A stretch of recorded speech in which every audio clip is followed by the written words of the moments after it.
are now tuned in to the Storm Tracker podcast.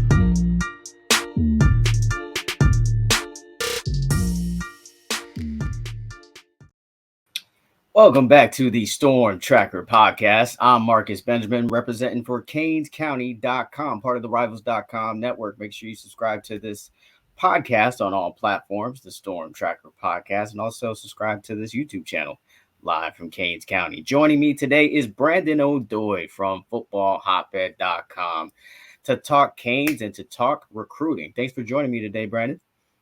I appreciate it, man. I always appreciate any opportunity to be on with you, brother. No doubt. So Miami finally is on a winning path here. We got two back-to-back wins, albeit they were close ones, almost heart stoppers each time, overtime wins, but a win's a win, right? Miami now has 2 wins in the conference. You know, things are kind of feeling good overall. Your thoughts on them beating Virginia Saturday night in overtime? Yeah, a win's a win. You have to like this win that this team got over, an upsurgent Virginia team. So don't let the record fool you. They went into Chapel Hill and they knocked off the Tar Heels, and that was a good football team. You've got, 2 very highly rated NFL projected guys in Drake May and Tez Walker, and those guys were able to come in and really they did it the same way they gave Miami trouble on Saturday through the defense and a sound running game. Probably the only difference is that quarterback was not quite as prolific against Miami as he was against the Tar Heels. The thing about this ACC, Marcus, is that in 2023, the ACC to me is actually a better football conference than the much heralded SEC.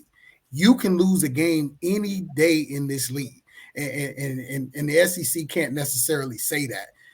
So you have bottom feeder teams being elite teams, and that's the strength. That's the sign of the strength of a conference because, these wins are not tough. And even at home, Virginia pushed Miami even to overtime. And this is a team that got their starting quarterback back, how he played. I'm sure we'll discuss soon. But at the end of the day, you do not apologize for a win. Miami won with sound defense. They won with great special teams. Not only Andres Borregales, who should be a Groza semifinalist, but also the kick and punt returns. Ray getting his chance to kind of do what he should have been doing pretty much this entire season, but they were grooming him in because he has electrifying ability as a returner on kicks and punts. And so you just saw a lot to like. And then I just want to say this, Dylan Joyce, the punter from Australia, the true freshman, even though he's in his 20s, he hasn't gotten much pub at all, but he is sound. Very sound, very solid. He's a big part to this defense that this Miami Hurricane. I mean, how can you go 2 for 2 at punter, with these Aussie punters coming in? And it looks like Miami has done that. There's absolutely no fall off at that position. And so that's one of the reasons Miami had a chance to win at home and they got the job done. Yeah, Miami's certainly establishing a pipeline from Australia to the U when it comes to punters. But yeah, I agree with you about the conference. I mean, the conference is, it's up for grabs. It's you saw it last Saturday when Georgia Tech beat North Carolina, and then Louisville shuts out Duke. Maybe people thought the Cardinals will pull out the win, but to shut them out was a big statement. And Florida State, kind of keeps on winning, and now Virginia Tech is actually only has 1 loss in the conference. Surprise, surprise. So. I agree with you. This conference is definitely a step up over the SEC this season. We all kind of know it as a basketball conference, but it seems like it's definitely a football conference in 2023. But Brandon, let's discuss the elephant in the room from this game, and that is Tyler Van Dyke. Man, Tyler Van Dyke was underwhelming, to say the least, in that game. I mean, he just didn't look himself. And let's just kind of let me put out there first that he is dealing with injuries. A lot of players are. This is football, and it's the middle season. A lot of players are dealing with injuries, but he had an obvious brace on his knee for this one. He missed the last game, obviously, because of injury. He tore 3 ligaments in his hand before the season started. So My question to you for these next few topics is chance or no chance. Is there a chance that TVD turns things around in these last 4 games? Well, yeah, there's obviously a chance, and he has to. And I think he took some accountability in the post-game press conference. I don't go in. I stand outside. You were in there. You heard what he said about not preparing and about, not doing what he should do, which is just completely unforgivable at this point in his career. How can a 4-year guy tell people in a conference game when bowl games and so many other things are on the line that he's not as prepared as he needs to be to play football? Like that's just unacceptable. And so when you see him, go out there, even with the injuries that he has, you can be mentally sharp. If you're not going to be at your physical best, you can be as mentally sharp as you need to be. And as a senior leader, you're supposed to do that. One thing you'll be able to say, and I've said this on my podcast, I've said this on your podcast here on Kings County, I've never been in the Tyler Van Dyke, camp. I've never thought that he was the type of player Miami needed at the quarterback position. I've always said I thought he was a system guy. I thought after that sophomore season, people went and watched film and figured him out. Even when he had injuries, I never held that against him, but I only judged when he was healthy. I think the best game he's played in this program was at home against Texas A&M, and it's been downhill ever since. And at the end of the day, I don't think, even now that he has a sound offense to play in, he gives Miami the best chance to win. If you can win at home with an Emory Williams managing him in this strong run game and really the fourth running back on this roster, the third and fourth running backs on this roster, if you can win at home with those two guys and managing Emory Williams, I thought Tyler should have been given another week to rest and recoup and possibly get ready to go on the road against, NC State, where a freshman will be challenged to play. But at the end of the day, he's just got to step up. So, yeah, there's a chance to win. There's a chance to win every game remaining because the defense is playing lights out, like we talked about. The special teams are playing lights out. And just to a point we were just speaking to before, one of the reasons why it's so hard to win in this league is because there's so much, veteran leadership in the coaching ranks in the ACC. You talk about the teams at the top. Mike Norvell is going into year 4, and he's been able to really put his stamp on that program. You got NC State. Dave Doreen's been around forever. You got Mac Brown, who's been at UNC for a long time. You got Clausen at Wake Forest, who's been there. The only newbies are really Virginia Tech, Virginia, and to some extent Duke, only in their second year. But, Dabo's been around. Mario is in year 2. He's relatively new. But you have so many veteran coaches. We're not hiring and firing in this conference at the rate that everybody else in college football is. And that allows you to get continuity. That allows you to understand what your team needs, what your program needs, how to recruit, to get those pipelines going. And that's why you're seeing a lot of success. And the final piece I'll say to that is the ACC challenges itself more out of conference than other conferences do. You do not see the Big Ten and the SEC play those juggernaut teams as much early on. They will try to play them, at some point. Maybe you'll get 1 year and then they'll take years off where you have an embarrassing schedule like what Georgia has. And so at the end of the day, this conference is really strong. They don't mind challenging themselves. They will play those tough games. And when you see everybody get in league play, the result of playing those tough games and testing your mettle is, one hand can eat the other. And that's what a strong conference does. It allows anybody from top to bottom to be able to have success on any given Saturday. On every given Saturday, a defense can kind of step up, but you kind of want to trust your quarterback. And Miami, I don't think they can really kind of trust their quarterback right now. You see it from the play calling. Shannon Dawson is really kind of tapering down his play calling for TVD right now. And it's kind of disappointing to see because you thought that, okay, so he was going to take this next step in this offense or return back to 2021 TVD. And he seems to, I don't want to say regress, but he hasn't progressed this season at all. And from what I saw, Brandon, is just that he just wasn't taking the easy play. Like there were so many times where I'm watching this, like, of course I'm watching it from the press box, so I see it more from a bird's eye view, like you, and I just kind of see that there are easier options. There were so many, almost on every play, especially on the plays with where he threw interceptions. He could have easily checked it down to the back. There was an easier option that Tyler Van Dyke could have thrown to, but for some reason, he tends to continue to throw these forced footballs into traffic. It's unexplainable at this point. It is unexplainable. And here's the thing. Last year, he had at least an excuse. This year, what's the excuse? He's got one of the best offensive lines ever assembled, at Miami in the past 20 years. He literally sits back there and it's like 7-on-7. 1, 2, 3, 4. He gets all day to pass.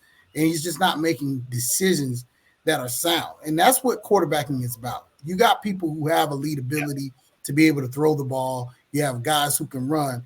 Quarterback is about decision making. And he's just not making good decisions. And the decisions that he's making are hurting this team, and to the point where, it's costing them, opportunities to make games, a lot easier to play. Now, at the end of the day, he's got to prepare. And I just hope that was a blip on the radar screen. Maybe something happened. Maybe he had a midterm or a very tough week at school. I have no idea. But he's got to prepare. He definitely has to prepare, because beating NC State, that's one of the games that I highlighted early on in our conversations, that this is a game that I'm saying that this is going to be a tough road to hoe. At NC State, at North Carolina, I never liked those games. I never liked them. And we saw what happened at North Carolina. And, but I think at this juncture, Shannon Dawson knows what he's dealing with. And I think you're going to start seeing a lot more heavily reliance on the run. If they can get Henry Parrish back next week, and I don't know what was going on with Don Chaney, and we're probably not going to hear more about that later on today. But, I mean, there are 4 legitimate backs on this team, and you got an offensive line that doesn't mind run blocking and creating holes, and you just have to manage Tyler the way you managed Emory. But I will say this, Shannon Dawson showed me something in the fourth quarter against Clemson. He can be dynamic. He can be a really creative play caller. I just don't think he has the tools to be able to do that. And when he had to open it up for Emory and take the training wheels off, he did, and the offense looked completely different. New guys were getting the ball. Love to see Brashard at running back, which he's played most of his life. He's not a receiver. He learned to be a receiver in college. A lot of people have to understand that. That's why he looks so natural back there. That's what he's been all throughout high school, all throughout youth football. And so he's done a lot of that, getting new guys around. And then the ball's not going to end up in Seven's hand every single time, or he's going to get stared down and potentially throw picks. But they're just – Tyler, what's going on with him is almost inexplicable. But that's why I never bought into this in the transfer portal of the Alabama first-round pick stuff. It's just like, what have you guys seen that shows something other than what I'm seeing about this kid? He's a good quarterback. He can be good. He can even be great, but it's not at the consistency level that you need to win a championship football team, and it never has been. After that sophomore year, they went, put on the tape, and figured him out. And once they did that, he's just been a guy that had a really good game against Texas A&M.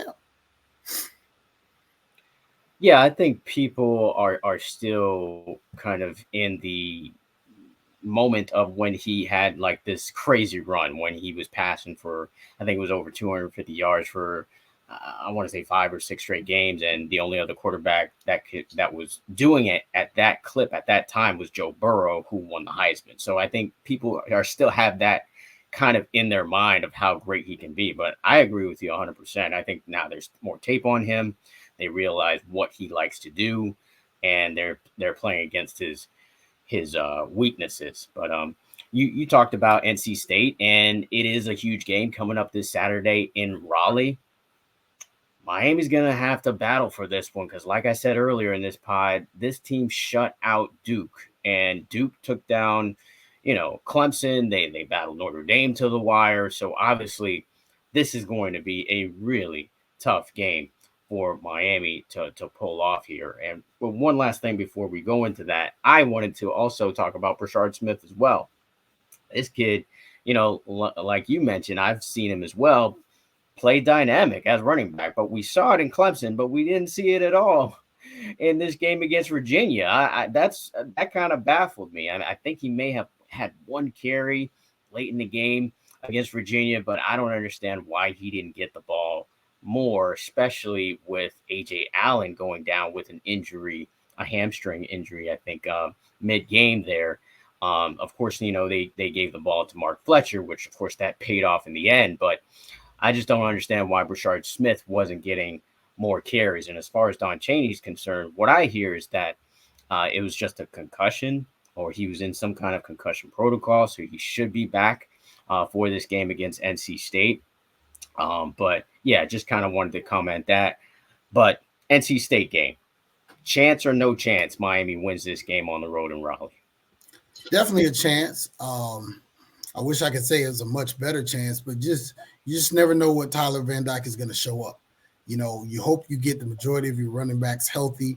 Rashad not playing might have had something to do with his health. You get a lot more banged up at running back than you do at wide receiver. So, even though he didn't have a ton of carries, he definitely carried the ball, and probably for the first time in a long time. And so I don't know what they do in practice. But at the end of the day, if you can take a Parrish who had limited carries, he looked like he limped off at some point during the Virginia game. But if for some reason you can get him healthy, serviceable Don, Mark Fletcher at full go, and to some degree, AJ Allen, I think you run your way out of there. I think you just try to play really good on defense and just run your way out of there, man, and just get over 200 yards rushing.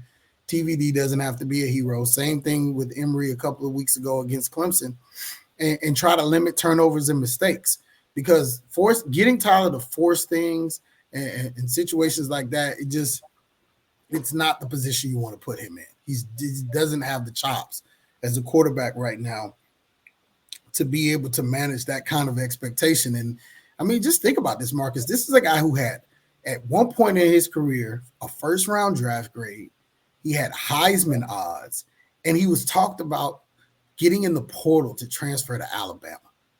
And now we're saying, can he go into NC State and win a football game? Sorry, I don't want Dave Duran to kind of, get on here and call me a jerk. But, at the end of the day, I mean, where have we come with this kid? You know what I mean? It's just bad at what these conversations have become. But I will say from the very beginning, I never thought he was the guy. I never thought, and I think you know that, and I've always said there's just something missing with him. I loved him sophomore year. He just doesn't seem to be a guy who can get back to that. And I think some of that is he gets injured, pretty readily during seasons. And, at the beginning of last year, I thought he put on weight. I thought he looked bigger. This year, not so much. And he looked slimmer. He definitely looked like he had dropped a few pounds. But I like the big TVD, man. I like when he was about 220, 230. You know what I mean? He could take a hit that running around. Give me the big TVD back, man. I like the big one. Let's get him back. And maybe we can reel off 4 straight here and make a special season. 4 straight wins would be unbelievable, to be honest. But it's possible, obviously, right? And Miami going up to Tallahassee to beat Florida State, it's possible, right? Florida State clicking on all cylinders right now, undefeated, possibly going to be announced tomorrow to be in the top 4 for the college football playoff. What are the chances, though, that Miami can kind of go into Tallahassee? I know we're looking ahead here, but what are the chances of Miami going into Tallahassee and pulling off a win over the Seminoles? Well, I'll say this. For all his sins, one thing TVD has always done, he's always played well against Florida State. Always. That seems to be a game he just dials in for. And if he plays like he's consistently played, Miami has a real chance. Remember, even though Florida State is big time, they're elite, they're the elite team, they're the brand in this conference this year. This is a rivalry game, and there are going to be a lot of fans making the trip. There are a lot of people who are excited about Miami this year. Even though there have been some very disappointing losses. I think the most disappointing is Georgia Tech at home, and we've talked about that ad nauseum. But at the end of the day, yeah, there's a chance. I mean, there's always a chance. I mean, you look at Miami Central and Northwestern. Northwestern's having a terrible year, but they push Miami Central to the brink because when it's rivalry and it's deep and it's tough, you have to, throw the records out. And I know that's cliche, but I think that still applies here. Do I favor Miami in that game? No. You know what I mean? I'm not wearing, green and orange glasses, but at the end of the day, there's a chance. I definitely have to give them a chance to go on the road, but it will not be easy. And one of the reasons it won't be easy, Marcus, is because this team hasn't played on the road very much this year. I mean, you're talking about they're entering only their third road game, if I'm not mistaken. There are a lot of road games at the end of this schedule. It's very unbalanced. So you got on the road at NC State, on the road at Florida State, and you got on the road at Boston College, during a very sleepy day after Thanksgiving contest. These are some tough games to solidify what this team will be this year. And Miami's going to have to find maturity, and they're going to have to, get better at every aspect of the game. Yeah, I actually misspoke earlier about NC State shutting out Duke. I was actually Louisville who shut out Duke. NC State beat Clemson last week, 24-17. So you just kind of talked about it. Miami has a slight chance to make the ACC championship game, and I do mean slight. Is there a chance or no chance, that Miami makes the ACC title game this season? Yeah, there's a chance because with North Carolina losing to Georgia Tech, they've got to hope that Georgia Tech takes another loss because that's the tiebreaker they don't have, and they've got to hope North Carolina loses one more time, and then they've got to run the table. They got to beat FSU, NC State, Boston College, and Louisville. And if they do that, that puts them at a very trim line. A few things have to fall their way, but yeah, they're still not out of the conversation of making this ACC championship game. And I don't think that, that's something that, you aspire to if you're Mario Cristobal. I just think you show improvement. I think you come in and you say, look, we went 5-7 year one. We had some disastrous things happen. We came back, we jumped in the portal, we recruited our behinds off. We brought in 4 impact freshmen in,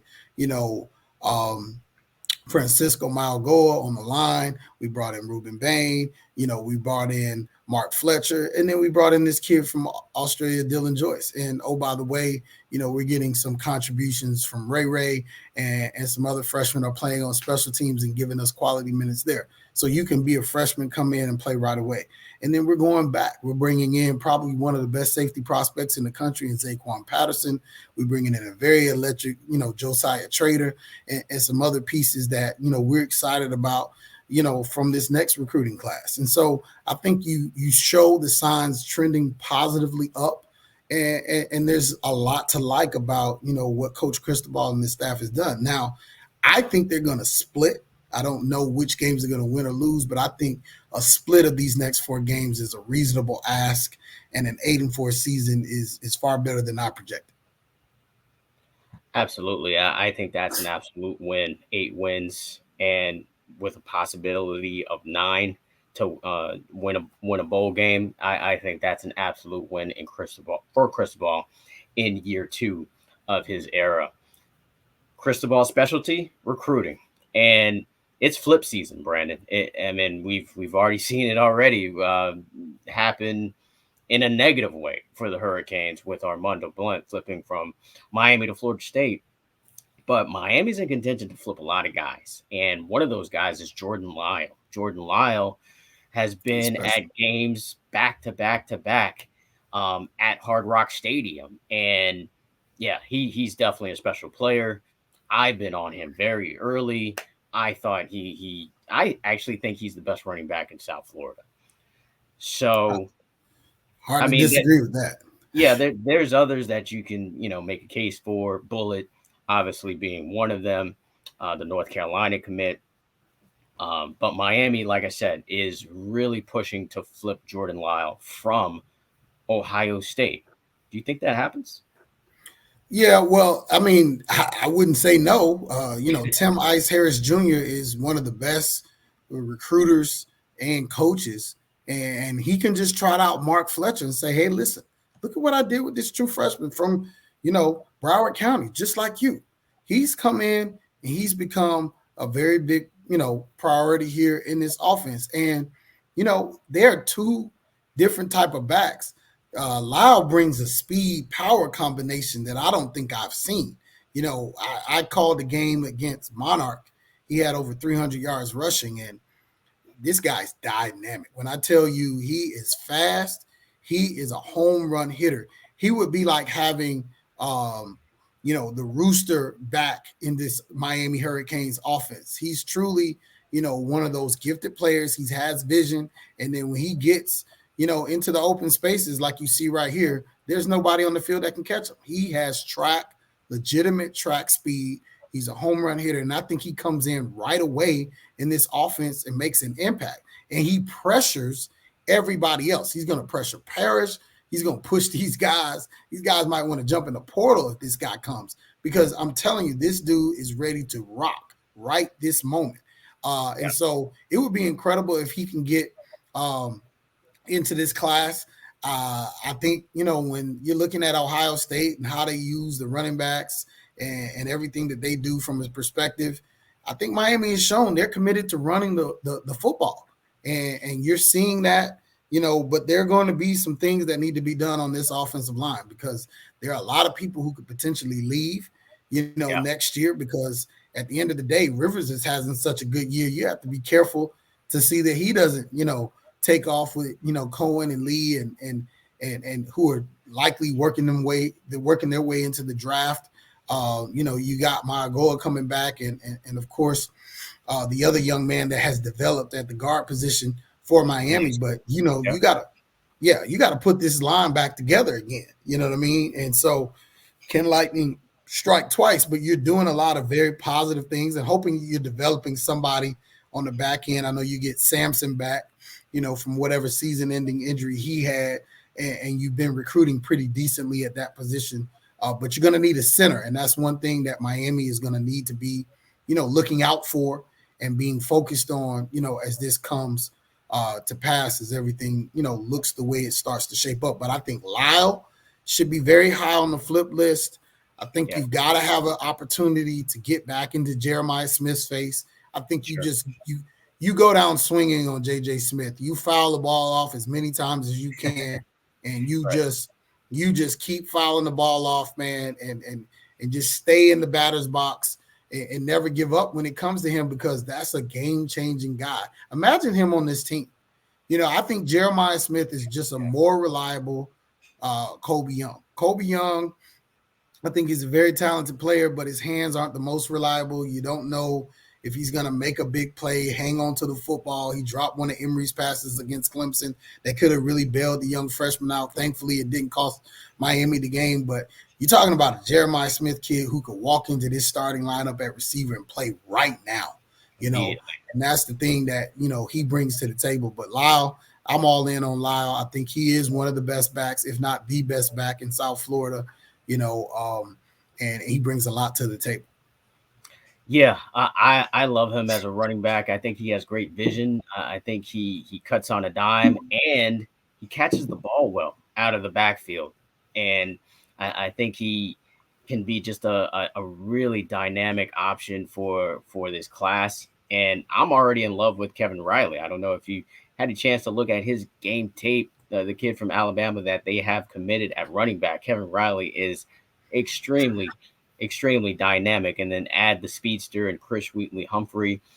All of a sudden, this is a very, very deep room with a bunch of capable backs. And Trevante Citizen finally dressed last game. Didn't play, but nice to see him in uniform. Citizen, to see him up close, he's basically the same size as Mark Fletcher. So if he's anywhere close to how Fletcher has been performing, then Miami is just loaded at the running back position. So we'll see how things shake out. Xavier Lucas is another great player that Miami is pushing for could be a flip from Wisconsin as well. They're also pushing for CJ Ewald to flip from Michigan for the 2025 class, another one of those kids out of that Chaminade powerhouse program. Any chances you think that they could get Lucas or Ewald? I know you think they have a chance for JJ, and they're going to continue to swing for the fences there. But what do you think? I don't know how much of a chance they have. I think just one thing about Mario Cristobal, and I've talked to recruits' parents, he never gives up. People on his staff may give up, and he never gives up. He continues to text. He continues to stay in touch. He's a relentless recruiter, and that is going to pay off at some point. And it's going to pay off big. And it may pay off with Jeremiah Smith. It may pay off with Jordan Lyle. I don't know, but it's going to pay off. I think Ewald eventually flips. His parents, they're private school owners. They had sports day at school. They both dressed up in Hurricanes, gear. I think he wants to stay home. There's too much going on with the Michigan program right now. It doesn't look like Harbaugh will be around if all of this stuff shakes out and it becomes a disaster. There's just a lot of things that are troubling that are coming out about that program. I don't know fact from fiction, but, getting a chance to stay home. And this, like I said, this Hurricane team is trending upward.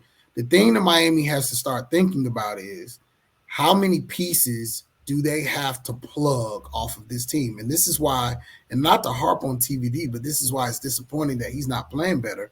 When are you ever going to have a defense with Leonard Taylor, Ruben Bain, James Williams, Cam Kitchens, Corey Couch, Jaden Davis, Daryl Porter, Francisco Kiko Malgoa, and interchangeably at times that second linebacker who could be Corey Flagg, Wesley Bissaint, or KJ McLeod, and these guys are all playing at a super high level. You get a Branson Dean from Purdue that's balling, even though you got a guy hurt and probably Mesidor, your best D tackle, people are stepping up. When are you ever going to have a composition like this? And when are you ever going to have prospects on the offensive line, a Matt Lee, a Cohen, a Jaden? When are you ever, a Jalen Rivers? When are you going to ever have this composition of wide receiver talent, a Jacoby George, a Xavier Restrepo, a Kobe Young, and then be able to replace them off the bench with a Horton, a Harrell, a Brashad Smith? Like, this is a good team that you're letting kind of walk out of the door, because every time you have to put this thing together, it never looks the same. And so that's what's so disappointing about what's going on with this quarterback. He was not supposed to be the problem or the question mark. He wasn't. Yeah. The question marks were supposed to be on the O-line. The question marks were supposed to be on the D-line. It wasn't supposed to be questioning the man back there. That was not supposed to be a question mark. At all. So we'll see if he bounces back. He's got 4 games to kind of redeem himself. Hopefully he heals up. I don't know how serious his injuries are, but one fact is that he's never run. Like maybe his run. Well, he had that one run against Temple. He had that, but besides that, well, he had another run in a game before that. But since conference play has started, he has not run the football once. So I'll tell you one thing he did do, not to cut you off, but yeah, I got to give credit where it's due. And I saw this. I didn't even really realize this, but when I rewatched the game, when he got out of a potential sack and hit Henry Parrish for that first down late in that fourth quarter against Virginia, that's probably one of the best plays he's made all year, using his feet. And so I have to give him credit, because on that drive, he got out of 2 would-be sacks, and he showed some athleticism. But, with Tyler, man, just bring back big TVD, bring back focused, preparing TVD, bring back the TVD that had, Saban in the portal entertaining, bring him over. Because I never bought it, but if that was true, if the GOAT wants to get TVD, bring that guy back, because the guy we got right now, I don't recognize him. Yeah, he's not that. He's definitely not right. But hopefully he gets right in these next 4 games. Brandon Odoi joining me once again from footballhotbed.com. Thank you for joining me once again, Brandon. How can people find more stuff from you? Check me out, footballhotbed.com. Check out my podcast with the Beast, the Real Ones Canes podcast. Check out pretty much on Twitter. Follow me on Twitter, and everything will be there at Brandon_Odoi. And of course, if you have a youth or high school football athlete, you want to log on to footballhotbed.com and click on high school showcases and find out how you can become like Ruben Bain, Wesley Bissaint, Xavier Restrepo, and participate in our hotbed showcases. One of the reasons I know so much about these guys is because they've been in my camps, they've been in my games. So I've known these guys since they were, before they were teenagers. So it's been awesome to watch these guys grow up. And I'll just say one last thing in closing. It was special to watch Mark Fletcher and his parents. I think you saw them when they came in to the post game with Tim Harris. And that's what staying at home affords you. When you get a chance to go in after your son got the game-winning touchdown and your whole family gets to walk in the media room, which I've never seen happen in all my time here, that's a cool experience.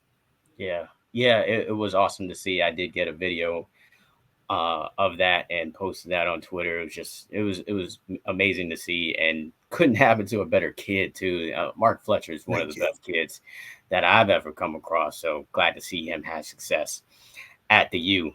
That's going to wrap it up for the Storm Tracker podcast. Make sure you subscribe to the podcast on all platforms. Also subscribe to the website, canescounty.com. Use the promo code Miami30.